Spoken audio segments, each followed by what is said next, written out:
여러분 평안하신지요? 누구인가 그렇게 말하더군요. 겨울 잿빛에서 벗어나는 봄이 오면 우리 몸이 그 봄에 속히 반응하지 못하기 때문에 봄에 처음 피는 꽃들은 화려한 색으로 치장을 한다고요.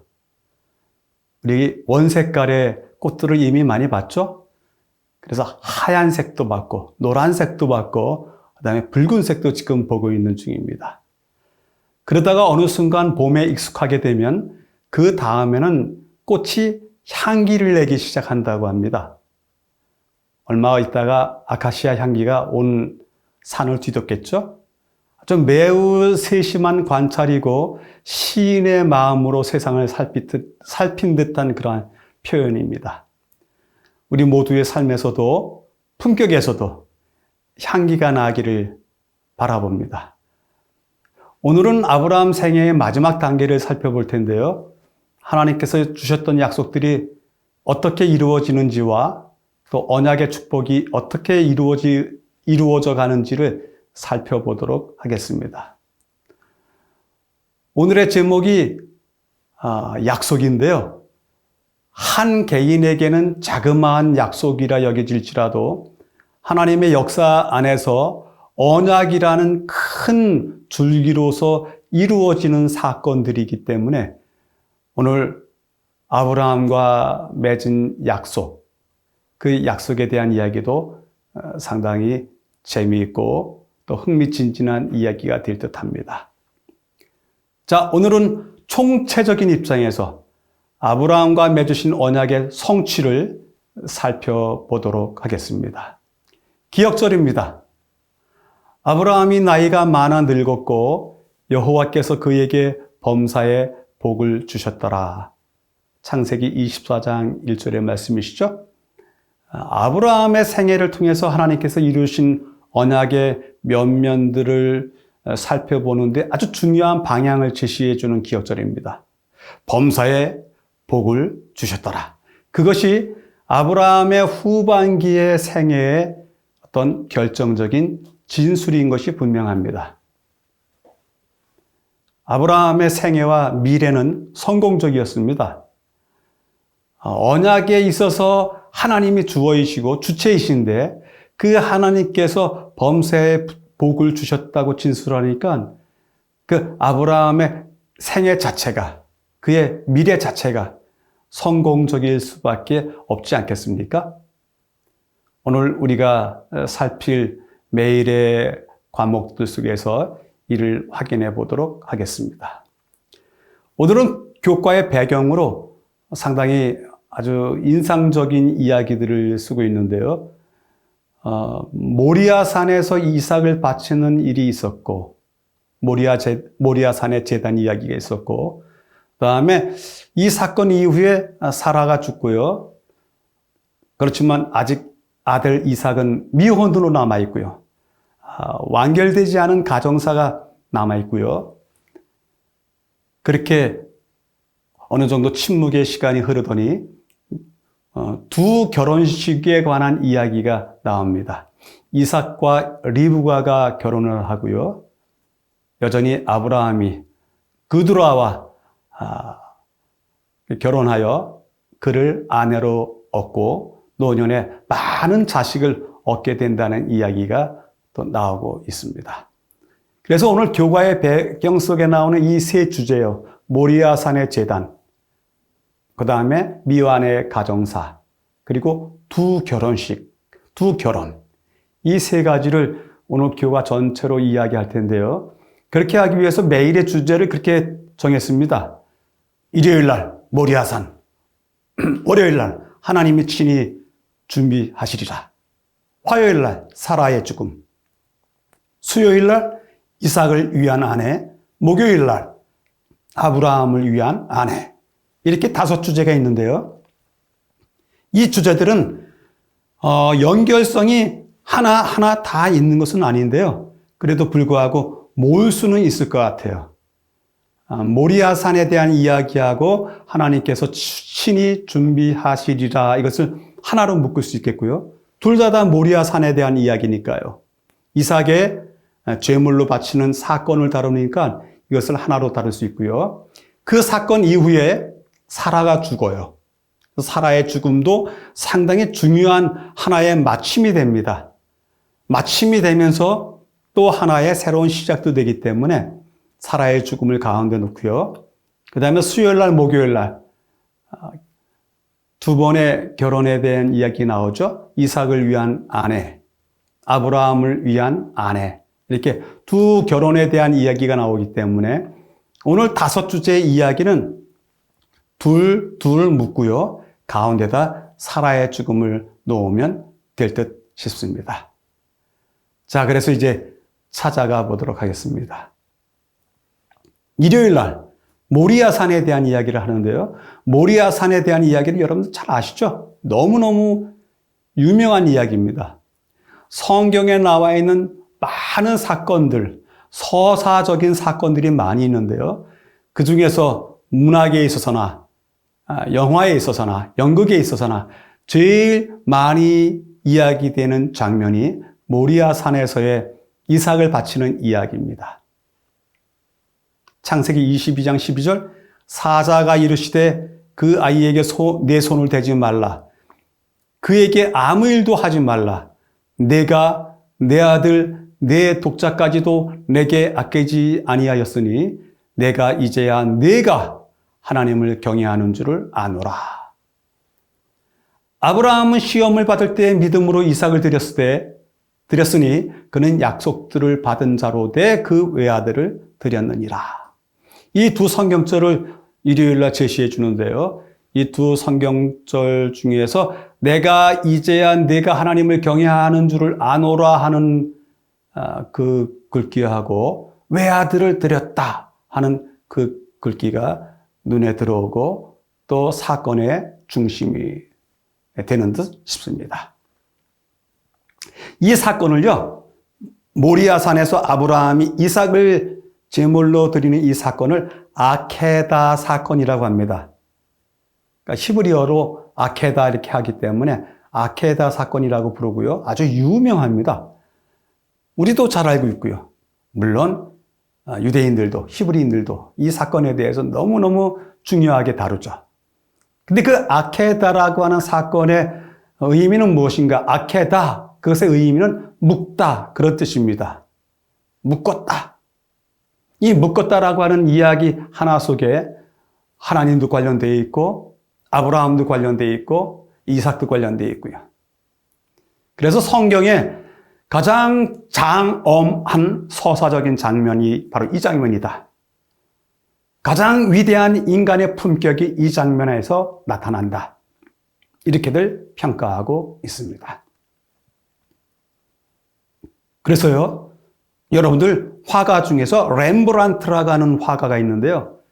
그가 그린 그림이 이삭을 제물로 바치는 그림의 대표적인 그림이라고 볼 수 있습니다.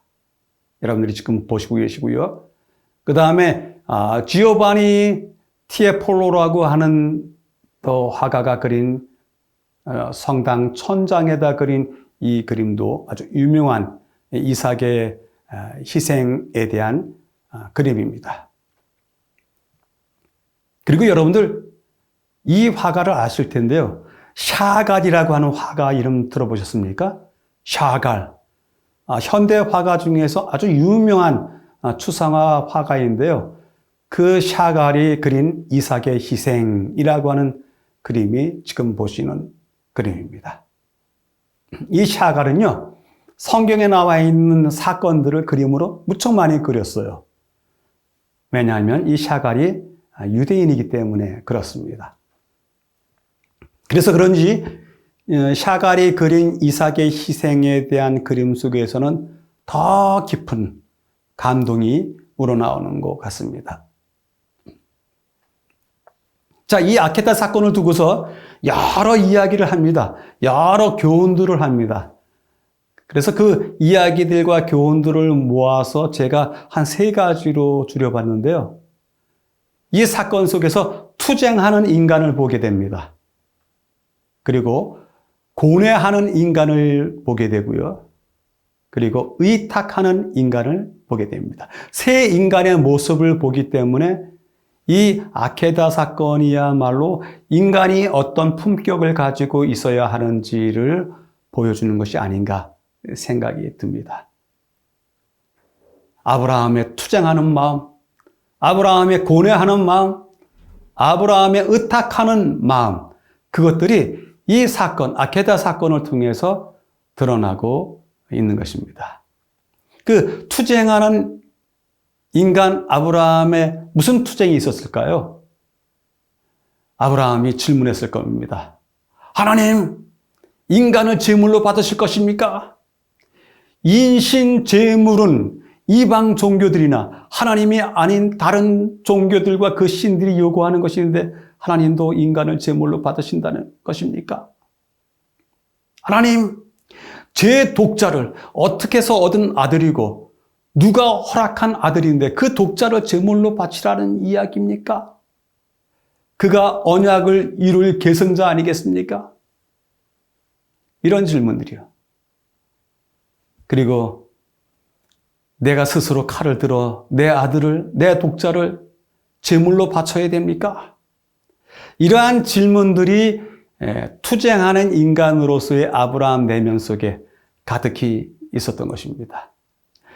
모든 상황, 어떤 이유도 모르고서 이 상황을 만든 것입니다. 이 상황에 대한 해명이 필요하고 그 저쪽 뒤에 숨겨져 있는 의도, 의미가 필요한데 그거 전혀 모릅니다. 모른 채 시험에 들게 되는 것입니다. 이렇게 해서 아브라함의 투쟁이 시작됐는데요. 그 투쟁 다음에 남는 두 번째 단계는 고뇌입니다. 고뇌.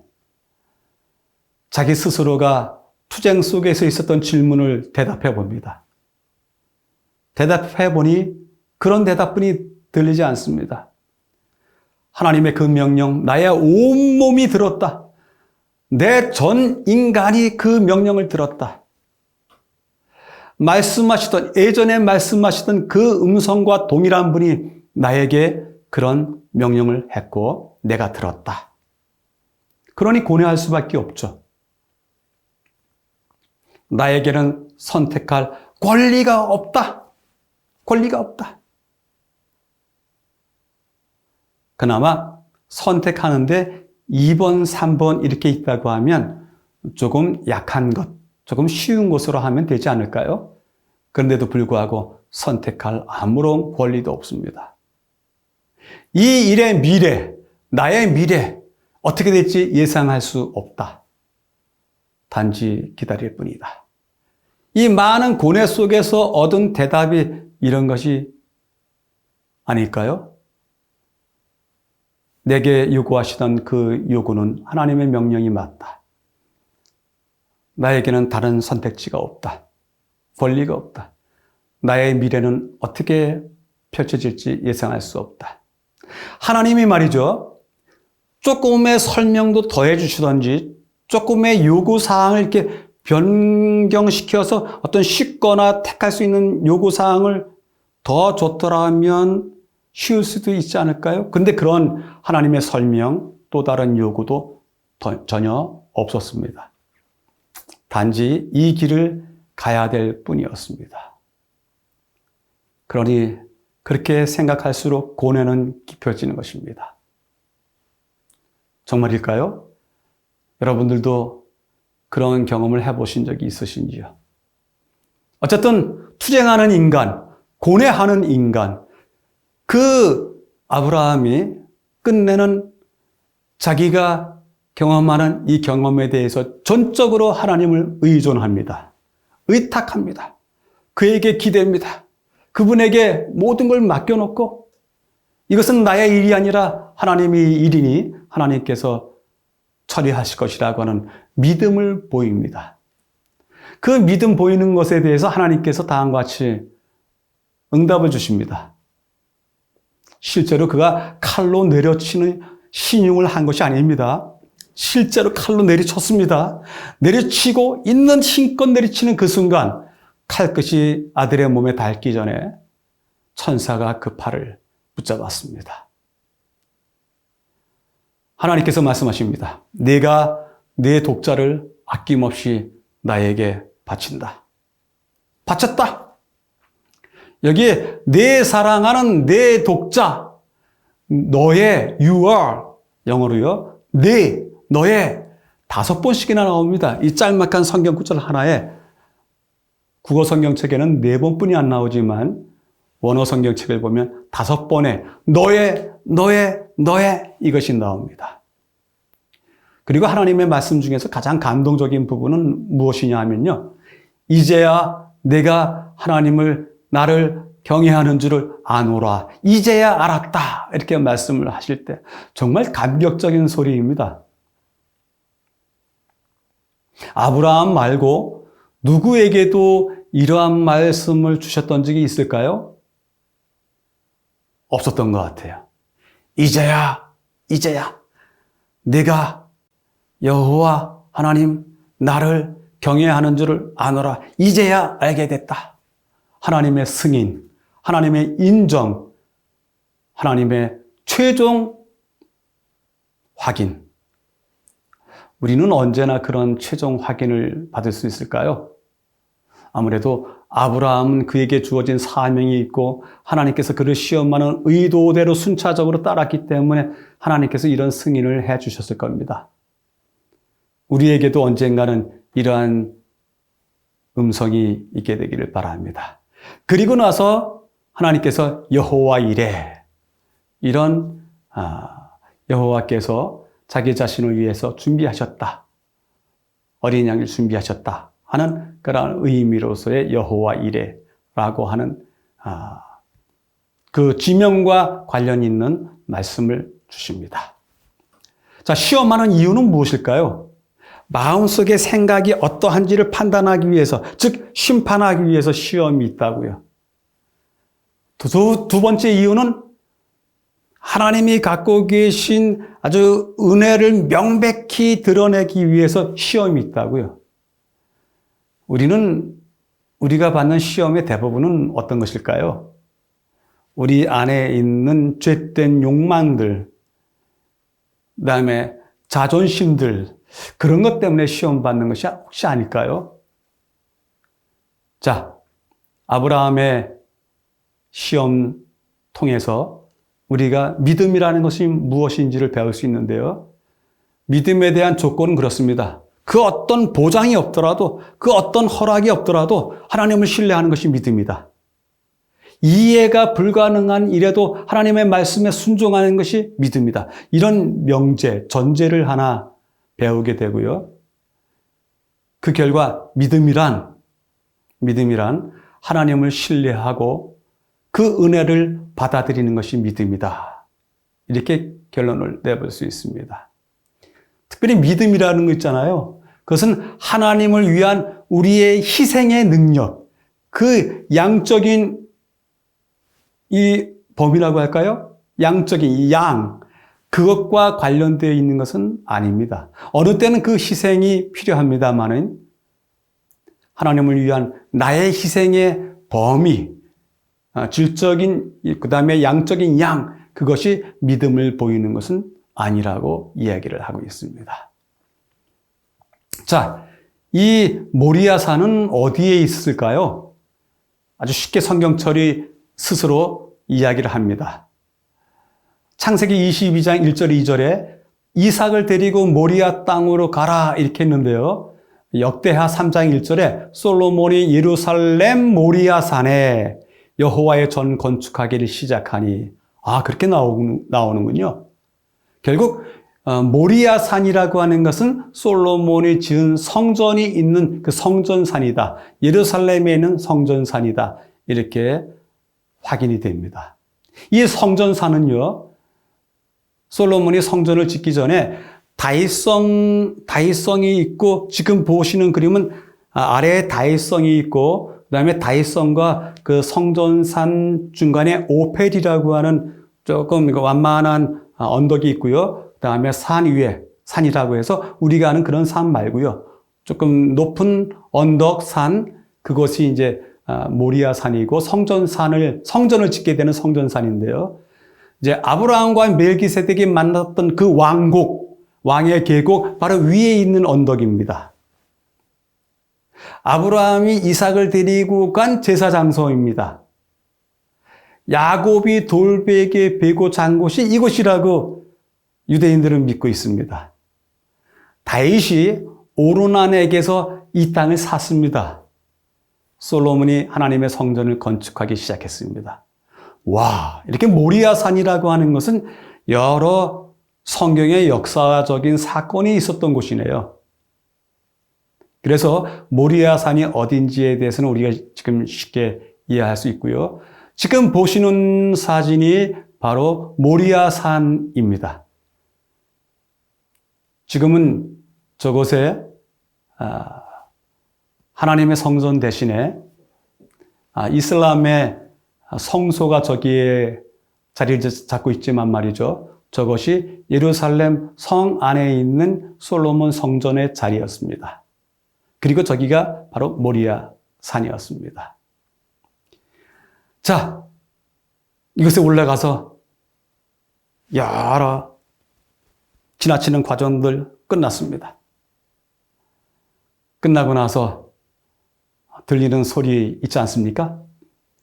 자, 22장 8절, 14절, 18절에 나오는 말씀인데요. 아브라함이 이르되 내 아들아 번제할 어린 양은 하나님이 자기를 위하여 친히 준비하시느니라.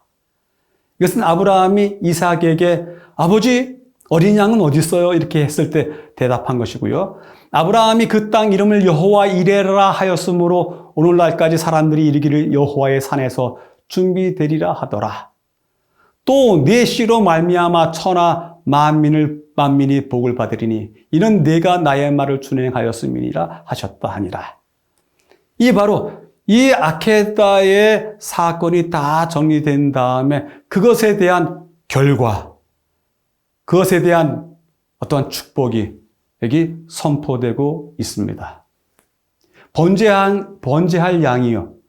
이삭에게 번제할 어린 양은 하나님이 자기를 위해서 준비하신다. 이렇게 했고요. 그렇죠? 하나님이 자기를 위하여 친히 준비하시리라. 이렇게 했고요. 근데 그 친히 준비하시리라 하는 그 이야기의 원어에는요. 이레로 이렇게 써졌습니다. 이레로. 이것은 학문적인 이야기인데요. 여기 준비하시리라 여기에 이 동사가 칼형이라고 해서 강조형입니다. 그리고 뒤에 로라고 하는 단어가 to oneself 이렇게 해석이 되어 있는데요. 이게 자기 자신을 강조하는 것입니다. 근데 강조하는데 어떻게 강조하냐면 하나님이 자기를 위하여 어린 양을 준비하는 것이기보다는 하나님이 자기 자신을 어린 양으로 준비하시다. 이렇게 해석이 가능한 것입니다. 그런데 정말이지 예수님 시대에 와서 예수님께서 이 모리아산 한쪽 언덕에서 자기 자신이 어린 양이 되셔서 돌아가신 것입니다. 아브라함은 바로 예수님께서 이 산 위에서 자기 자신이 어린 양이 되어서 돌아가시는 모습을 먼 미래의 일로 바라볼 것을 바라보면서 그것을 즐거워했다고 이야기합니다.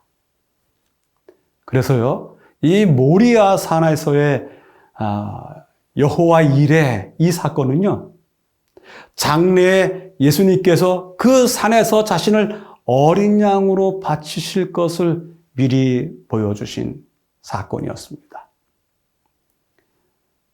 예수님이 이 안에 자리 잡고 있었던 것입니다. 그 숯불에 걸린 어린 양으로서요. 그분이 스스로 그렇게 어린 양이 되시고 제물이 되셔서 인류를 위해서 자신의 생명을 내어놓으신 거죠. 자, 이제 모리아 산에서의 이야기가 끝난 다음에 사라가 죽습니다. 사라가 죽는 이야기에 대해서는 슬픈 일이죠. 사라가 죽는 이야기에 나오는 그 바로 앞절에 22장 23절에 리브가라고 하는 이름이 나오는데요. 리브가가 탄생을 했어요. 이미 이삭의 결혼을 앞두고서 이삭과의 결혼을 미리 내다보고서요. 아니면 그 사건을 리브가의 탄생을 기억한다는 입장에서 22장 23절에 리브가 이름을 뒀는데요. 사라가 죽습니다.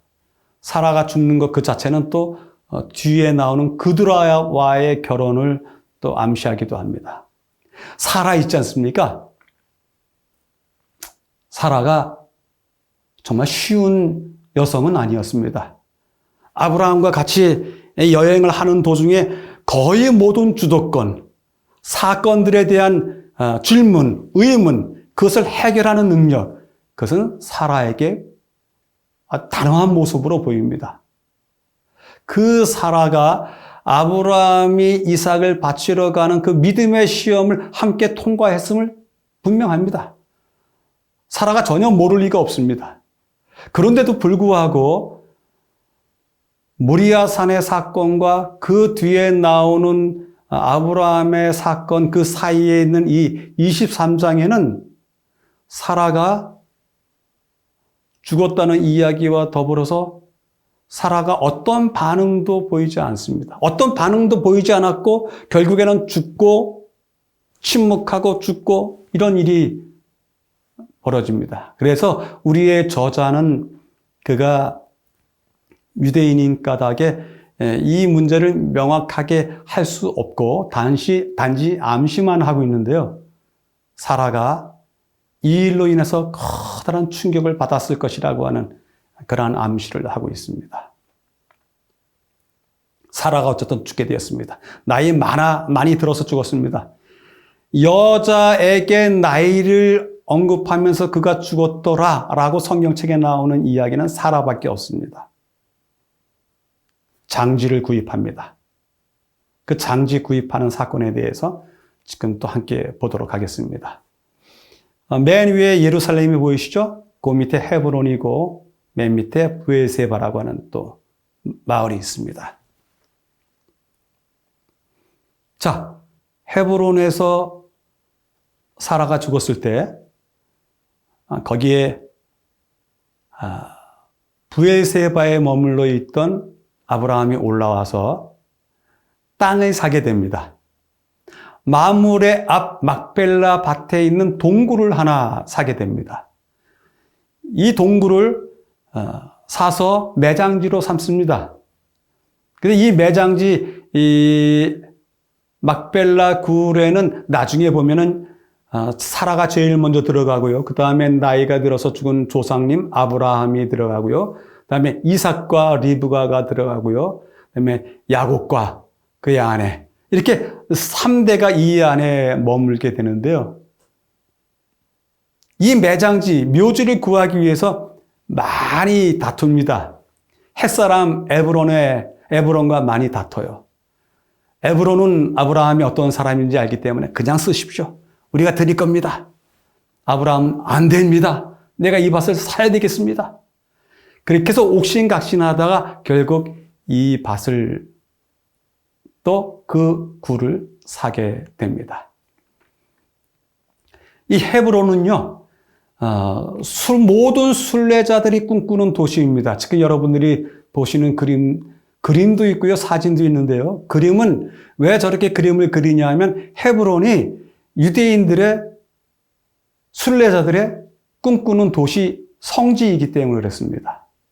아주 오래전서부터 저 헤브론에는 아주 유명한 묘지가 하나 있었습니다. 그 묘지를 보러 가겠는데요. 이 헤브론은 팔레스타인 전체 지역 중에서 제2위의 도시예요. 서한 지구에 있는 도시 중에서 최대의 도시입니다. 정말 큰 도시입니다. 그리고 서한 지구의 GDP, 총 생산액 있지 않습니까? 그것의 3분의 1을 이 도시가 만들어내요. 60만 명의 인구가 모여 살고 있고 팔레스타인 사람들의 모든 상업적인 허브로서 지금도 있는데요. 유대교 제2의 성지입니다.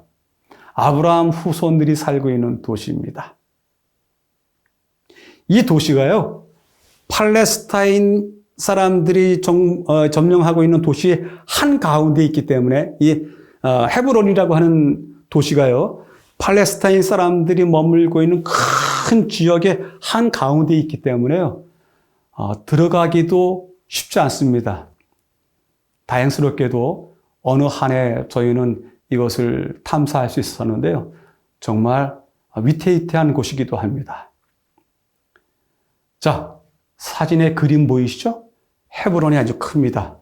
근데 그 헤브론의 중심 부분에 붉은, 연하게 붉은색으로 칠해진 곳, 거기가 유대인들이 모여 사는 곳이고요. 거기 위에는 다 팔레스타인 사람들이 사는 것입니다. 그래서 이 도시에는 완전히 총을 들고 있는 이스라엘 군인들과 그들의 일상적인 삶을 살아가는 팔레스타인 사람들이 서로 섞여 있어요. 그리고 가장 빈번하게 데모가 일어나는 것도 이것입니다. 아주 이스라엘 군인하고 팔레스타인 이 여성하고 코를 맞대고서 싸우지 않습니까? 이런 일들이 빈번하게 벌어지고 있습니다.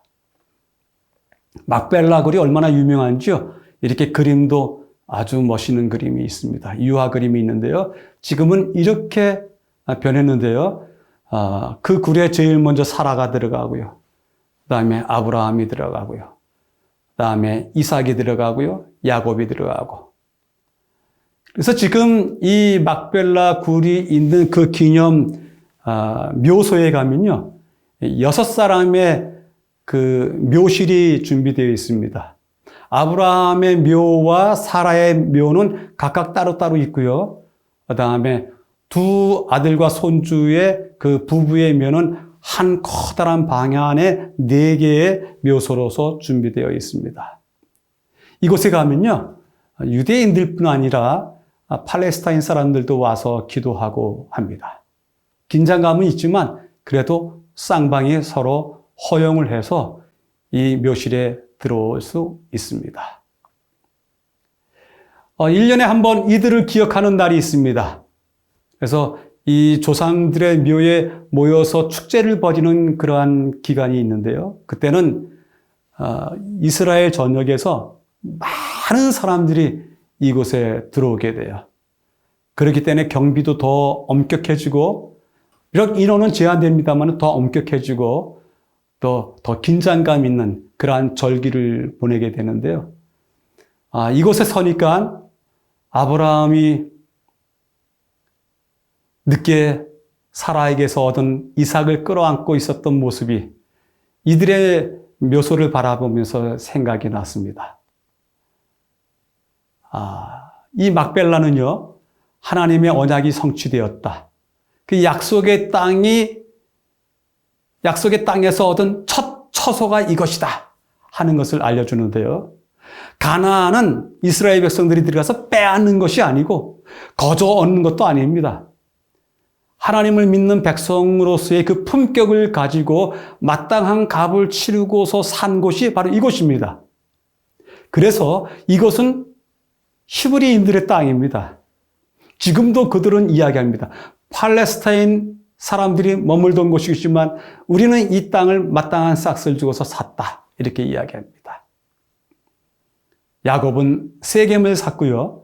다윗은 오르난을 샀는데 다 마땅한 값을 주고서 산 것입니다. 막벨라는 그렇습니다. 여기는 정말이지 하나님의 언약이 이렇게 성취되어 가는 것이구나 볼 수 있는 장소입니다. 수요일 날 이삭을 위한 아내의 이야기인데요. 이삭을 위한 아내의 이야기 속에서 감동적인 이야기는 그가 그 사자를 너보다 앞서 보내실지라 하는 이야기가 있어요. 아버지 아브라함은 이삭에게 약속의 땅을 떠나지 말라. 저 북쪽 메소포타미아 쪽으로도 가지 말고 저 남쪽 애굽 땅 쪽으로 가지 말고 이 가나안에 머물라 했습니다. 그래서 이삭의 리브가를 맞이한 다음에도 사라의 장막에 들이게 되는데요. 그들이 약속의 땅을 떠나지 않는 것을 암시하는 것입니다.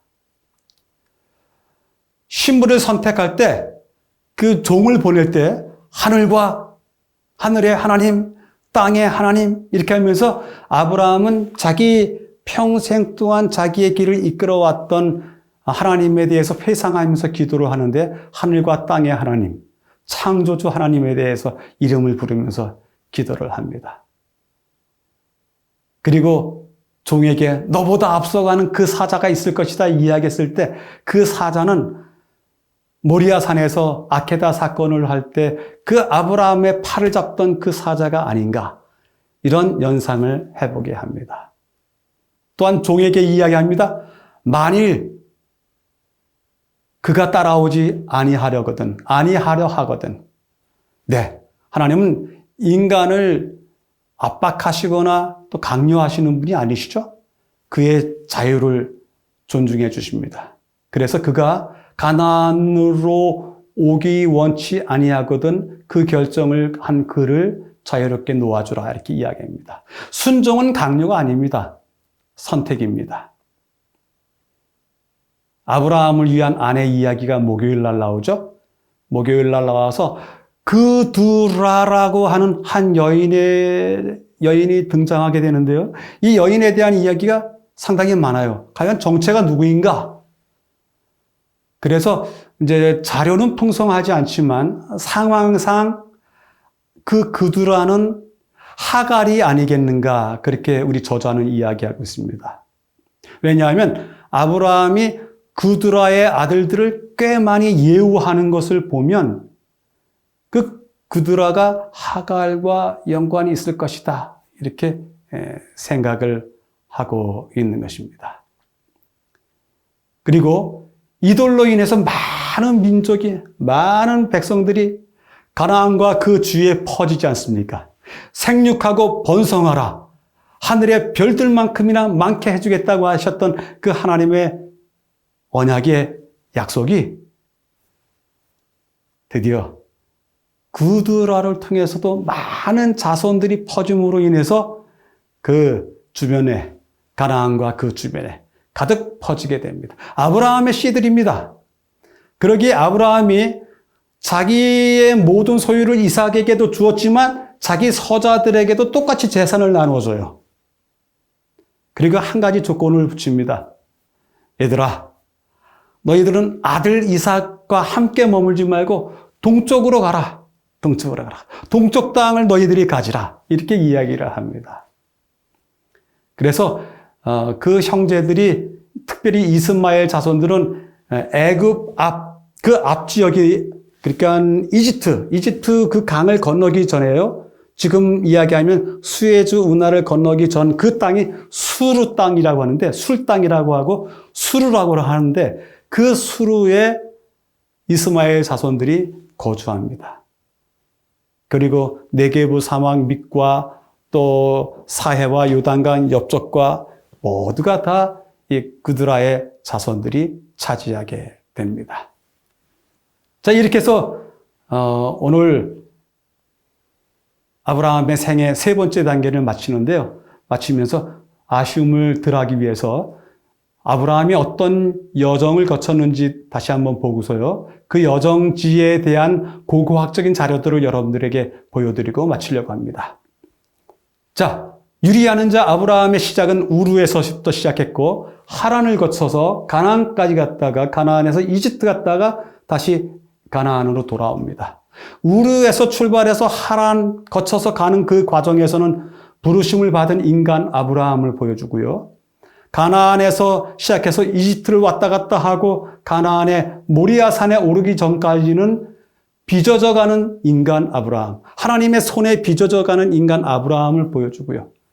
모리아 산 이후에는 하늘의 약속을 받은 인간, 그것을 성취하는 인간으로서의 아브라함의 모습을 보여줍니다.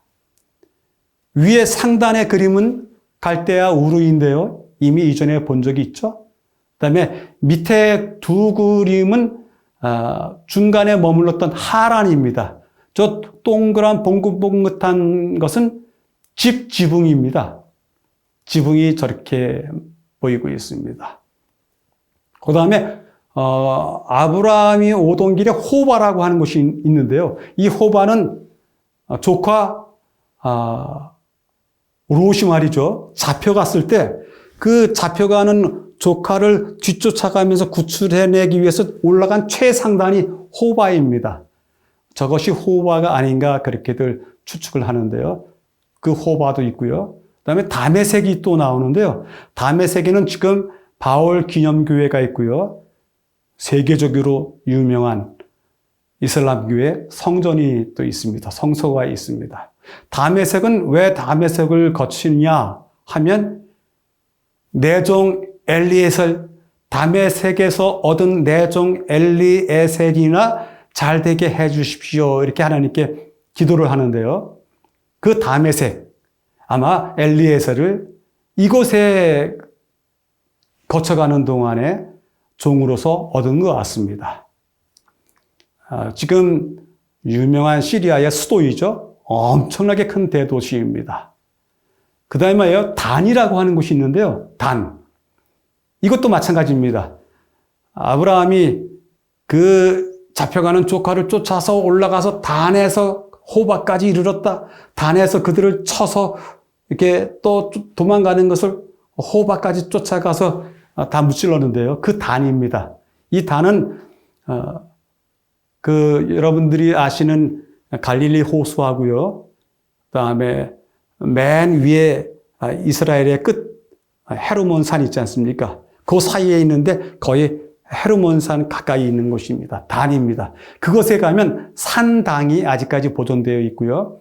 그다음에 보면은 여러분들 뭐 문 같은 게 보이시죠? 진흥문인데요. 저 진흥문을 아브라함의 성문이라고 불러요. 왜냐하면 진흙으로 또 돌을 섞어서 진흙으로 지은 성문인데 저 성문이 아브라함 시대 것으로 추측이 되기 때문에 아브라함의 성문이라 이렇게 부르고 있습니다. 저 성문으로 아브라함이 드나들었을 것 같습니다. 밑에 그림은요, 세겜이라고 하는데요. 세겜 잘 아시죠? 축복의 산, 저주의 산이 있는 세겜이요. 저 세겜이야말로 아브라함의 식구들이 처음으로 가나안 땅에 발을 디딘 곳이 아닌가 이렇게 이야기를 하고 있습니다. 성경이 이렇게 이야기합니다. 처음으로 가나안 땅에 들어왔는데 그것이 세겜입니다. 그 세겜도 아주 나중에 보면 요셉이 형들이 양을 치러 갔는데 그 양을 치러 가는 형들을 찾으러 갔던 것이 이 세겜인데요. 푸른 초장이 넓게 있습니다. 이제 마지막으로요. 한 곳만 더 보겠는데요. 여기는 부엘세바라고 합니다. 부엘세바. 근데 부엘세바라고 하는 단어가 어떻게 이용되냐 하면요.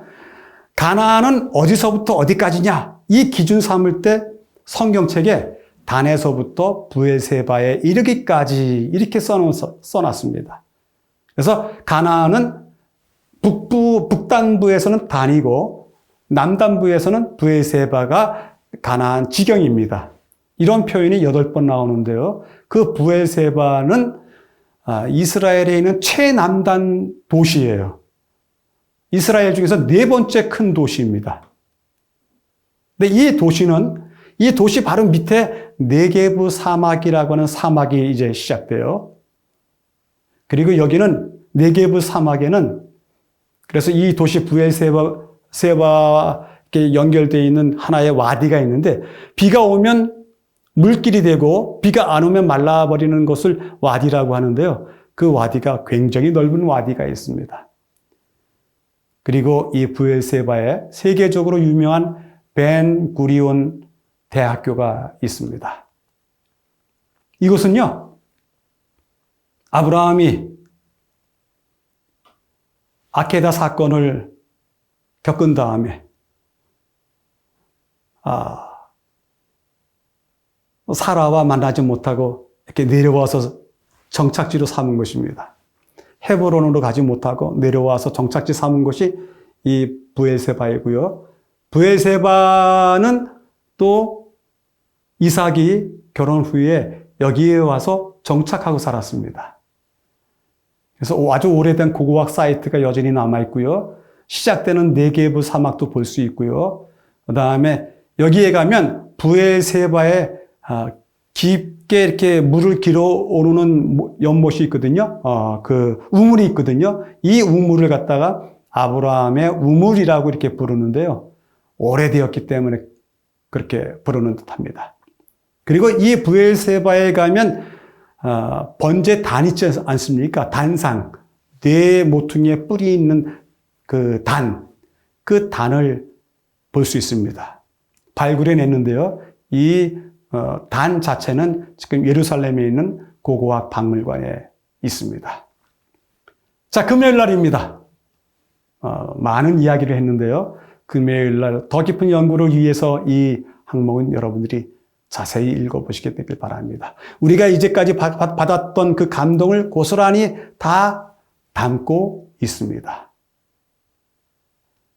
자, 이제 지난번서부터인가요? 제가 앞으로의 이 질문하기는 하브루타식으로 여러분들하고 같이 시간을 보낼까 합니다.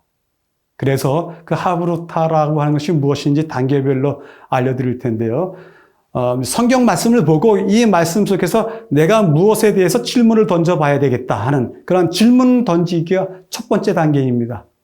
그래서 제가 여러분들에게 소개시켜드리는 성경절에서 질문할 거리가 있는 부분을 찾아보시고 그 질문에 대해서 여러분들이 스스로 대답해 보시는 그러한 시간을 갖도록 하겠습니다. 아브라함의 이야기는 오늘 여기서 마치게 되었습니다. 다음 주에 다른 이야기를 가지고 다시 뵙겠습니다. 감사합니다.